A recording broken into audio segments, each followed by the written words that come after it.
السلام علیکم ورحمۃ اللہ وبرکاتہ۔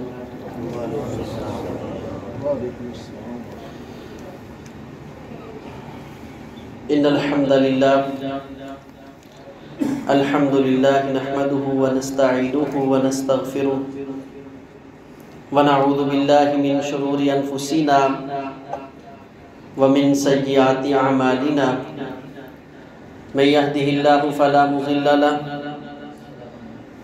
ومن يضلل فلا هادي له أشهد أن لا إله إلا الله وحده لا شريك له وأشهد أن محمدا عبده ورسوله أما بعد فإن خير الحديث كتاب الله وخير الهدي هدي محمد صلى الله عليه وسلم إن شر الأمور محدثاتها وَكُلَّ مُحْدَثَةٍ بِدْعَةٍ وَكُلَّ بِدْعَةٍ ضَلَالَةٍ وَكُلَّ ضَلَالَةٍ فِي النَّارِ۔ اللهم صل على محمد وعلى آل محمد كما صليت على إبراهيم وعلى آل إبراهيم إنك حميد مجيد۔ اللهم بارك على محمد وعلى آل محمد كما باركت على إبراهيم وعلى آل إبراهيم إنك حميد مجيد۔ قال الله تبارك وتعالى في القرآن المجيد والفرقان الحميد: أعوذ بالله السميع العليم من الشيطان الرجيم من همزه ونفخه ونفسه بسم الله الرحمن الرحيم ومن الناس من يتخذ من دون الله أندادا يحبونهم كحب الله والذين آمنوا أشد حبا لله ولو يرى الذين ظلموا إذ يرون العذاب أن القوة لله جميعا وأن الله شديد العذاب۔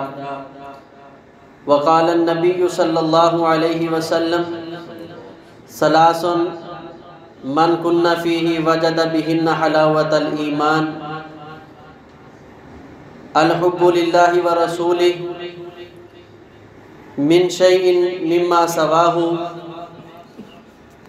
وأن يكره أن يعود إلى الكفر كما يكره أن يقذف في النار أو كما قال عليه الصلاة والسلام۔ اللہ تبارک و تعالیٰ کی محبت، اللہ تبارک و تعالیٰ کے ساتھ انسان کا ایک گہرا تعلق ہونا، یہ ایمان کا ایک بہت بڑا درجہ ہے۔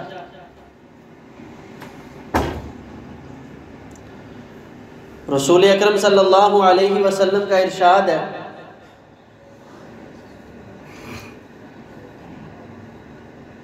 نبی علیہ السلام نے فرمایا، اس شخص نے ایمان کی حلاوت کو پا لیا جس شخص نے اپنے اندر 3 خوبیوں کو پیدا کر لیا۔ ان میں سے سب سے پہلی خوبی کون سی ہے؟ کہ اللہ اور اس کے رسول کے سوا جتنی بھی چیزیں ہیں ان سب کو اللہ اور اس کے رسول کے مقابلے میں نہ اہمیت دی جائے، نہ ان کو ترجیح دی جائے۔ انسان کی محبت، پیار اور عقیدت یہ سب سے بڑھ کے اللہ اور اس کے رسول کے ساتھ ہونی چاہیے۔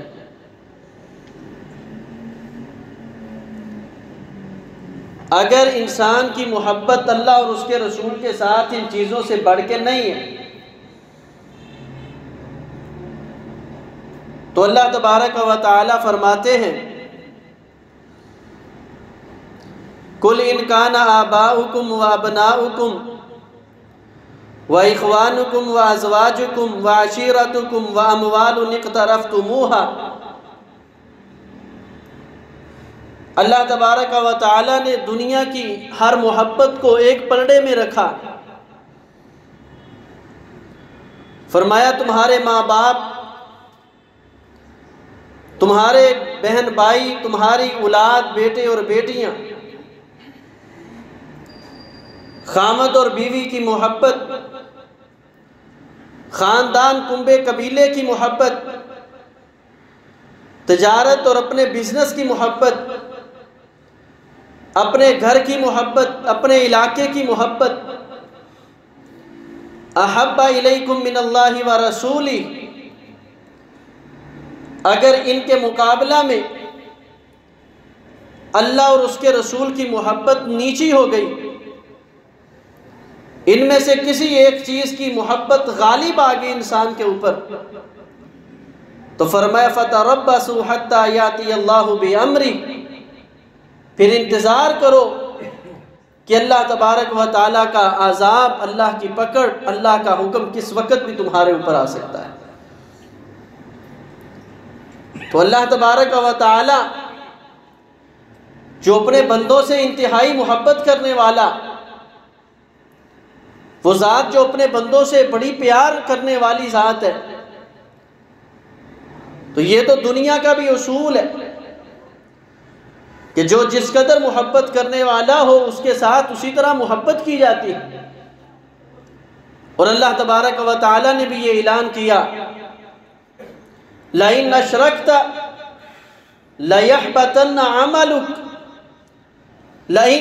وَإِذْ تَعَذَّنَ رَبُّكُمْ لَإِنْ شَكَرْتُمْ لَأَزِيدَنَّكُمْ، فرمائیے تمہارے رب کا اٹل فیصلہ ہے، اگر تم اپنے رب کا شکر کرو گے، اس کی محبت کی قدر کرو گے، لَأَزِيدَنَّكُمْ، میں اللہ تمہیں اور زیادہ عطا کر دوں گا، وَلَئِن كَفَرْتُمْ، اور اگر میرے ساتھ بے وفائی کی، میرے سے محبت نہ کی، إِنَّ عَذَابِي لَشَدِيدٌ، تو پھر میرا عذاب، میری پکڑ جو ہے وہ بھی بڑی سخت ہے۔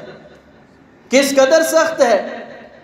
فرمایا اے ایمان والو، تم میں سے کوئی شخص بھی اگر دین اسلام سے، اللہ کی محبت سے انحراف کر جاتا ہے تو پھر یہ چیز کوئی بعید نہیں ہے کہ فَسَوْفَ يَأْتِ اللَّهُ بِقَوْمٍ، اللہ تبارک و تعالی ایسی قوم کو لے کے آئے گا، ایسے لوگوں کو اللہ اس روئے زمین پہ پیدا فرما دے گا، يُحِبُّهُمْ وَيُحِبُّونَهُ، اللہ ان سے محبت کرے گا اور اللہ کی محبت کے مقابلے میں وہ بندے اپنے رب سے محبت کر رہے ہوں۔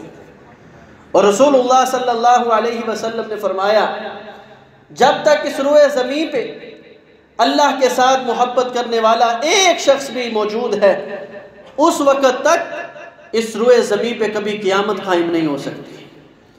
اللہ اللہ کرنے والا صرف ایک شخص بھی موجود ہوگا تو اللہ تبارک و تعالی اپنا غیظ و غضب، اپنا غصہ، اور اللہ تبارک و تعالی کہ جو جلال کا ظہور ہے، جو قیامت اس دنیا پہ برپا ہونی ہے، جب تک اس روئے زمین پہ اللہ سے محبت کرنے والا ایک فرد بھی رہے گا، اللہ تبارک و تعالی اس وقت تک اس دنیا کے اندر عذاب جو ہے یہ قیامت کی صورت کا وہ نازل نہیں کریں گے۔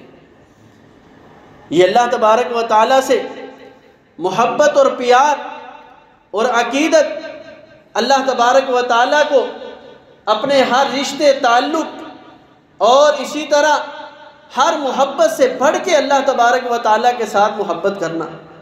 صحابہ کی زندگیاں ساری کی ساری بھری ہوئی ہیں اللہ تبارک و تعالیٰ کے ساتھ محبت کی۔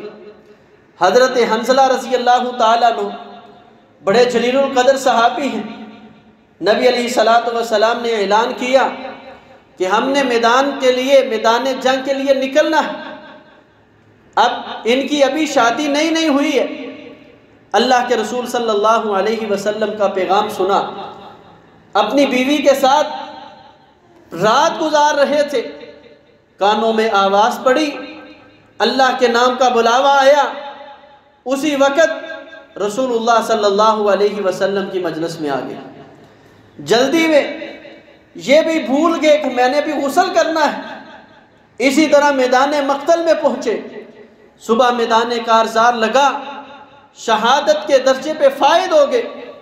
ان کی بیوی پردے کے اندر رسول اللہ صلی اللہ علیہ وسلم سے ملنے کے لیے آئی۔ اے اللہ کے رسول صلی اللہ علیہ وسلم، آپ کا معمول ہے آپ شہداء کو غسل نہیں دیتے، کفن نہیں دیتے، اسی طرح لت پت خون کے اندر مزید ایک دو چادریں لپیٹ کے آپ ان کو دفنا دیتے ہیں، لیکن میرے حنظلہ پہ غسل واجب ہے، آپ ان کو غسل دے دیجئے۔ رسول اللہ صلی اللہ علیہ وسلم نے فرمایا، اے حنظلہ کے گھر والی، تو بڑی دیر سے آئی ہے۔ جب میرا حنظلہ شہادت پہ فائز ہوا تھا، میں نے اپنی آنکھوں سے اللہ کے فرشتوں کو دیکھا ہے جو حنظلہ کو غسل دے رہے تھے۔ یہ اللہ سے محبت کا صلہ ہے۔ لَإِن شَكَرْتُمْ لَأَزِيدَنَّكُمْ، اگر تم اللہ سے محبت شروع کر دو گے، ہر چیز سے بڑھ کے اللہ سے محبت ہوگی، تو پھر میں اللہ تمہیں اتنا عطا کروں گا کہ تمہاری سوچ تک نہیں ہوگی۔ حضرت جابر بن عبداللہ رضی اللہ تعالیٰ عنہ بیان فرماتے ہیں، میرے باپ عبداللہ بن عامر رضی اللہ تعالیٰ عنہ یہ میدان احد میں شہید ہو گئے۔ 9 بیٹیاں تھیں ان کی، اور قرض اتنا سر پہ چڑھا ہوا تھا۔ چھوٹا سا ایک باغ تھا۔ جب واپس آئے، نبی علیہ السلام کے پاس آ کے شکایت کرنے لگے، یا رسول اللہ صلی اللہ علیہ وسلم، معاملہ دیکھیں کہ یہ جو قرض دار ہے ان کو پتہ ہے میرا باپ فوت ہو گیا، میرے پاس صرف ایک اونٹ ہے، وہ بھی اللہ کے رسول صلی اللہ علیہ وسلم نے تعاون کرنے کی غرض سے ان سے خرید لیا۔ اور یا رسول اللہ صلی اللہ علیہ وسلم، اب جو قرض دار ہیں وہ قرض مانگ رہے ہیں، میں ان کو کہہ رہا ہوں سب آ جائیں، میرے پاس جو کل مال ہے، یہ کھجوریں ہی ہیں تھوڑی سی، یہ ساری کی ساری آپس میں تقسیم کر لیں، اگر اللہ مجھے فراوانی دے گا تو میں تمہارا قرض چکا دوں گا، ورنہ مجھے ستائیں نہ، تنگ نہ کریں۔ ان میں سے کتنا ہی قرض منافقین کا تھا اور کتنا ہی قرض یہودیوں کا تھا، آپ ایسے کریں میری سفارش کر لیں۔ اب نبی علیہ السلام کا معمول تھا، جب آپ کو سفارش کے لیے کہا جاتا جائز کام کی تو آپ کر دیتے۔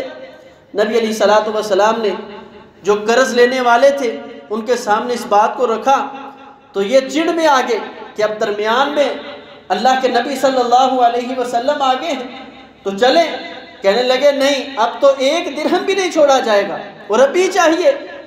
نبی علیہ السلام نے فرمایا، اچھا یہ اس آدمی کو اولاد کو تنگ کرنے کی کوشش کر رہے ہیں جس نے اللہ کی محبت میں اپنی جان کو نچھاور کیا ہے۔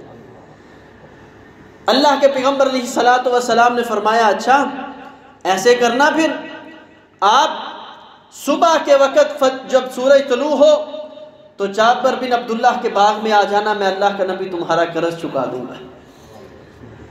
صبح ہوئی، آپ نے رات ہی حضرت جابر رضی اللہ تعالیٰ عنہ کو فرمایا کہ آپ نے ایسے کرنا ہے کہ وہ ساری کھجوریں جو ہیں ہر قسم کی الگ الگ ڈیری لگا دیں گے۔ اب وہ تھوڑی تھوڑی سی کھجوریں تھیں، حضرت عمر بن خطاب رضی اللہ تعالیٰ عنہ ساتھ ہو لیے۔ نبی علیہ السلام آئے، دیکھا کھجوریں تو واقعتاً بڑی تھوڑی سی ہیں۔ حضرت عمر رضی اللہ تعالیٰ فرمانے لگے، اے اللہ کے نبی صلی اللہ علیہ وسلم، اتنا زیادہ قرض یہ اتنی سی کھجوروں سے ہم کیسے چکائیں گے؟ نبی علیہ السلام نے فرمایا، اچھا عمر ادھر بیٹھ جائیں۔ حضرت عمر بن خطاب رضی اللہ تعالیٰ عنہ بیٹھ گئے۔ نبی علیہ السلام ہر ڈیری کے ارد گرد چکر لگاتے جا رہے ہیں۔ سب چکر لگائے تو نبی علیہ السلام ایک جگہ پہ بیٹھ گئے۔ فرمایا پہلے ایک ڈیری ختم کروں گا، پھر دوسری پہ جاؤں گا، پھر تیسری پہ جاؤں گا، اس طرح سب کا قرض میں چکا دوں گا۔ نبی علیہ السلام پہلی ڈیری پہ بیٹھے ہیں، ایسے تول کے بھئی کتنا تیرا ہے؟ کوئی منافق ہے وہ سازش میں زیادہ کا مطالبہ کرتا ہے، کوئی مطالبہ نہیں بھی کرتا، اللہ کے رسول صلی اللہ علیہ وسلم اس کو زیادہ کر کے دے رہے۔ جب قرض سب کا چکا دیا، کتنا ٹائم قرض پہ لگا ہوگا؟ حضرت عمر بن خطاب رضی اللہ تعالیٰ عنہ اٹھ کے چلے گئے، اتنا قرض دینا تھا، اٹھ کے چلے گئے۔ نبی علیہ السلام نے جب قرض ادا کیا اپنے ہاتھوں سے، نبی علیہ السلام نے فرمایا، اے پیارے جابر، جا عمر کو جا کے اطلاع کر کے آ کہ اللہ نے تیرا سارا قرض بھی چکا دیا ہے اور حضرت جابر فرماتے ہیں وہ کھجوریں پہلے سے زیادہ مجھے پہلے ڈھیر میں نظر آ رہی تھی۔ یہ صلہ کب ملتا ہے؟ جب اللہ کے لیے اپنی جان کو یہ نہیں سوچا میری 9 بیٹیاں ہیں، اکلوتا میرا بیٹا ہے، پیچھے اتنا میں نے قرض اٹھایا ہوا ہے، یہ میری بیٹیوں کا کیا بنے گا، بلاوا آیا ہے اللہ کے نام پہ نکل آؤ، تو اللہ تبارک و تعالیٰ کے نام کے لیے اپنی جان کو نچھاور کر دیا ہے۔ پھر میرا رب ایسے لوگوں کو کبھی ضائع بھی نہیں ہونے دیتا۔ غزوہ تبوک کا موقع ہے، رسول اللہ صلی اللہ علیہ وسلم نے اعلان کیا اللہ کے دین کے لیے مال کی ضرورت ہے۔ حضرت عثمان بن عفان رضی اللہ تعالیٰ عنہ اٹھے، اللہ کے پیغمبر 1000 اشرفی دیتا ہوں، 1000 دینار دیتا ہوں، 1000 درہم دیتا ہوں۔ رسول اللہ صلی اللہ علیہ وسلم بٹھائے جا رہے ہیں، اعلان کرتے جا رہے ہیں، بار بار حضرت عثمان بن عفان رضی اللہ تعالیٰ عنہ اٹھے، اللہ کے پیغمبر علیہ السلام نے وہ اشرفیاں، وہ درہم و دینار، وہ چاندی اور سونے کے سکے اپنے اس طرح جھولی میں ڈالے ہوئے ہیں، اور نبی علیہ السلام ہاتھ میں اٹھاتے ہیں، دائیں سے بائیں پہ، بائیں سے دائیں پہ ڈالتے ہیں اور فرماتے ہیں ما ضر عثمان ما عمل بعد اليوم، اے عثمان تو نے اپنے رب کی محبت میں آج ایسا کردار پیش کیا ہے، اللہ نے عرش پہ یہ فیصلہ کر لیا ہے آج کے بعد عثمان جس طرح کی مرضی زندگی کا بسر کر لے، میں اللہ نے اس کے اوپر جنت کو واجب کر دیا ہے۔ یہ ہے اللہ کی محبت میں ایک جذبہ، اللہ کی محبت میں اپنا ایک کردار۔ اللہ فرماتے ہیں اگر یہ ساری چیزوں سے بڑھ کے ان چیزوں کے مقابلے میں خاندان، کنبہ، قبیلہ، رشتہ دار، بہن بھائی، بیٹی اولاد، ماں باپ، اگر ان سب سے بڑھ کے تمہیں اللہ اور اس کے رسول سے محبت ہے تو پھر ٹھیک ہے، اگر ان میں سے کسی ایک کی محبت اللہ اور اس کے رسول کی محبت پہ غالب آ گئی فتربصوا، پھر تم انتظار کرو حتی یاتی اللہ بامری، حتیٰ کہ اللہ تبارک و تعالیٰ کا جو حکم اور فیصلہ ہے وہ تمہارے اوپر آ جائے گا۔ آج ہماری اتنی پریشانیاں اور تکلیفوں کا ایک بڑا سبب یہ ہے کہ اللہ کے نام پہ بلاوا آتا ہے، ہم اپنا کاروبار نہیں چھوڑتے۔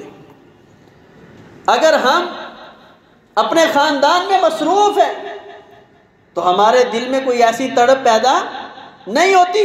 صحیح بخاری میں ہے، ماں عائشہ صدیقہ رضی اللہ تعالیٰ عنہ بیان فرماتی ہے اللہ کے پاک پیغمبر علیہ السلام اپنے گھر میں انتہائی خوش مزاج زندگی بسر کیا کرتے تھے۔ آپ گھر کے کام کاج کے اندر ہاتھ بڑھا دیا کرتے تھے، لیکن جیسے ہی اللہ کی طرف سے بلاوا آتا اللہ کے پیغمبر علیہ السلام ہمارے ساتھ اس طرح کا برتاؤ کرتے گویا ہمیں جانتے ہی نہیں۔ آج ہمارا طریقہ کیا ہے؟ 5 وقت اذان مسجد کے قریب گھر ہے، سارا کچھ ہے، اذان سپیکر میں سنائی دی جاتی ہے، کانوں میں آواز پڑتی ہے، لیکن اس کے باوجود بھی بڑی ہمت ہوگی تو دن میں ہماری ایک نماز کافی ہے۔ وہ بھی چلے کاروبار پہ جانے کے لیے فجر کی 8 بجے دل کیا تو پڑھ لی، ٹائم مل گیا تو ٹائم پہ پڑھ لی۔ اگر نیند یہ خاندان کی محبتیں، کاروبار کی محبتیں اللہ کے مقابلے میں آ رہی ہیں تو فرمایا پھر انتظار کرو، اللہ کا عذاب تمہارے اوپر آنے والا ہے۔ اور اگر اللہ تبارک و تعالیٰ کی محبت ان ساری چیزوں پہ غالب ہے، اعتماد اور یقین اللہ کی ذات پہ، حضرت مصعب بن عمیر رضی اللہ تعالیٰ عنہ کتنے بڑے شہزادے آدمی تھے، بڑے شہزادے مکے کا یہ رئیس تھا مصعب بن عمیر رضی اللہ تعالیٰ عنہ، لیکن جب اللہ کے لیے ہجرت کر کے مدینہ آئے رسول اللہ صلی اللہ علیہ وسلم نے دیکھا کہ مصعب بن عمیر رضی اللہ تعالیٰ عنہ کے بدن پہ جو لباس ہے اس کو لگانے کے لیے بٹن نہیں ہے، اس کی جگہ کانٹوں کا استعمال کیا گیا۔ نبی علیہ السلام کی آنکھوں میں آنسو آ گئی یہ انداز دیکھ کر۔ آج ہمیں اللہ نے ان ازمائشوں سے محفوظ رکھا ہے، لیکن اس کے باوجود ہم اللہ تبارک و تعالیٰ سے محبت کا ثبوت نہیں دیتے، اور پھر ہمارے لیے پریشانیاں بنتی ہیں۔ فرمایا وَمِنَ النَّاسِ مَن يَتَّخِذُ مِن دُونِ اللَّهِ أَندَادًا يُحِبُّونَهُمْ كَحُبِّ اللَّهِ، ایسے بڑے لوگ ہیں جنہوں نے اللہ کے علاوہ بڑے معبود اللہ کے شریک بنائے ہوئے ہیں، وہ اللہ کی محبت کی طرح ان سے محبت کرتے ہیں۔ اور قاضی فضیل بن عیاض رحمۃ اللہ علیہ فرمایا کرتے تھے اس سے بڑا ظالم کون شخص ہوگا کہ جو اللہ کی محبت کے مقابلے میں اپنی خواہش کی محبت کو مقدم کر لیتا ہے۔ یحبونہم کحب اللہ، جس جگہ حق تھا کہ اللہ کی ماننی ہے اس جگہ یہ اپنی خواہشات کی مان رہا ہے، کنبے قبیلے کی مان رہا ہے، تو اس سے بڑا کوئی ظالم نہیں ہو سکتا۔ تو یہ ایمان کا ایک بہت بڑا درجہ ہے، اللہ کی ذات کے ساتھ محبت، اللہ کی ذات کے ساتھ پیار، اللہ کی ذات کے ہر چیز سے زیادہ اللہ کے حکم، اللہ کی ذات، اللہ کی بات کے ساتھ محبت اور پیار کی جائے، اور اس کے بعد پھر دوسری چیزوں کو مقام اور مرتبہ دیا جائے۔ جس جگہ اللہ کا پیغام آ جائے، اللہ تبارک و تعالیٰ کا اعلان آ جائے، حکم آ جائے، مومن آدمی کا طریقہ کیا ہے؟ وہ اس سے آگے بڑھنے کی کوشش نہیں کرتا، اس سے انحراف کرنے کی کوشش نہیں کرتا، وہیں سر تسلیم خم کر دیتا ہے، اور اس بات پہ ان یقولوا سمعنا واطعنا، اے اللہ ہم نے بات سنی ہے، ہم نے اس کو مان لیا ہے۔ یہ مومن کا طریقہ ہے۔ اللہ تبارک و تعالیٰ سے دعا ہے اللہ تبارک و تعالیٰ ہمیں صحیح معنوں میں اپنی ذات کے ساتھ محبت پیار کرنے کی توفیق عطا فرمائے، جو حقوق ہے اللہ تبارک و تعالیٰ ہمیں وہ ادا کرنے کی توفیق عطا فرمائے۔ اقول قولی ھذا استغفر اللہ لی ولکم ولسائر المسلمین۔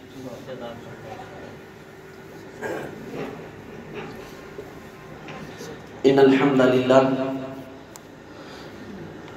للہ نحمده ونستعینه ونستغفره ونعوذ باللہ من شرور انفسنا ومن سیئات اعمالنا من يهده الله فلا مضل له ومن يضلل فلا هادي له اشهد ان لا اله الا الله وحده لا شريك له واشهد ان محمدا عبده ورسوله اما بعد فان خير الحديث كتاب الله وخير الهدي هدي محمد صلى الله عليه وسلم ان شر الامور محدثاتها وكل محدثة بدعة وكل بدعة ضلالة وكل ضلالة في النار۔ اللهم صل على محمد وعلى آل محمد كما صليت على إبراهيم وعلى آل إبراهيم إنك حميد مجيد۔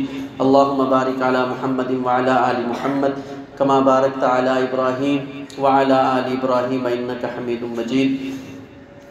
آج کے خطبہ جمعہ میں ہم نے محبت الہی، اس کی اہمیت کو ذکر کرنے کی کوشش کی ہے کہ اللہ تبارک و تعالیٰ کی ذات اور بات کے ساتھ انسان کو ہر چیز سے بڑھ کے محبت ہونی چاہیے۔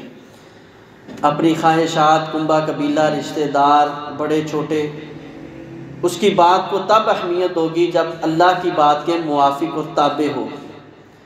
جب اللہ اور اس کے رسول کی مخالفت میں بات آ جائے گی تو یہ اللہ سے محبت کا تقاضا ہے کہ ہم اس کی بات کو ترجیح نہیں دیں گے۔ اسی طرح اپنے کاروبار، معاملات میں اللہ تبارک و تعالیٰ کے ذات کے ساتھ محبت کا ثبوت دیتے ہوئے نماز کا اہتمام کرنا اور دیگر یہ معاملات کرنا یہ انتہائی ضروری ہے۔